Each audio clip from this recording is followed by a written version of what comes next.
Hi, this is Ayan, And Sid. and today we're going to be showing you how to add buttons onto your Weebly page. First, open up the Weebly app on your iPad. Now what you want to do is click on the login button, and now you have to type in your username. Even though it says email address, you're just supposed to type in your username.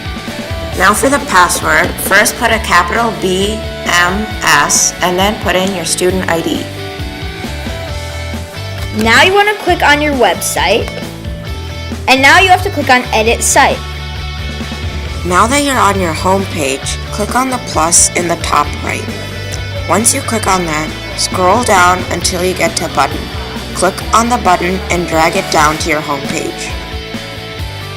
Now what you want to do is, first of all, you have to edit the text because you don't want your button to be called button when you're trying to find a button for a certain page. So let's say we were doing social studies, you'd write that as your text.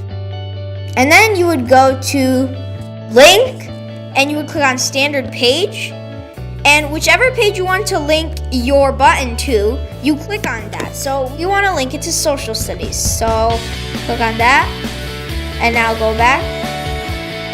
If you want to change the style, you can do it to large, or you can do primary, secondary. But then what you do is you can also change the alignment if you're not satisfied with the spaces.